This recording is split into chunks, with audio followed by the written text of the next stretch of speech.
गेली 2 वर्ष दूषित पाणी पुरवठा होत असलेल्या आष्टानाका परिसर, उरुण भाग, नूतन नगरसेवक राजवर्धन पाटील यांच्या पाठपुराव्यामुळे स्वच्छ पाणी पुरवठा.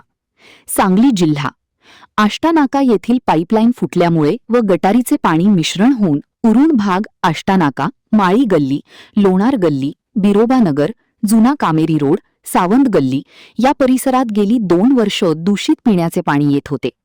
गेली 2 वर्षे नागरिकांनी वारंवार पालिका प्रशासनाकडे तक्रार करूनही दखल घेतली गेली नाही.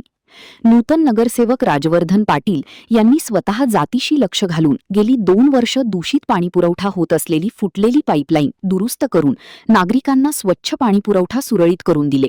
यावेळी माध्यमांशी बोलताना नगरसेवक राजवर्धन पाटील यांनी संपूर्ण प्रभागात व ईश्वरपूर शहरात असेच चांगले काम केले जाईल अशी ग्वाही दिली. स्वच्छ पाणी पुरवठा उपलब्ध करून दिल्याबद्दल त्यांच्या प्रभागातून परिसरातील नागरिकांच्यातून कौतुक होत आहे. महान कार्य न्यूजसाठी हारून नालबंद, ईश्वरपूर.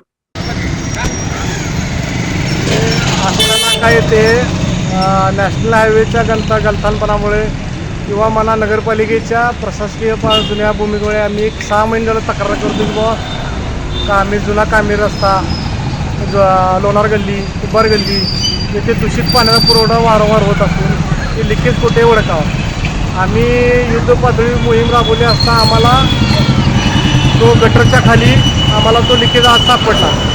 यासाठी आम्ही वारंवार पाठपुरावा केला असता आज नगरपालिकेच्या पाठी लागून आम्ही तो लिकेज पूर्ण पाईपलाईन बदलून पूर्ण क्षमतेनं शुद्ध पाणी पुरवठा करण्यासाठी आम्ही प्रयत्न आज केलेला आहे.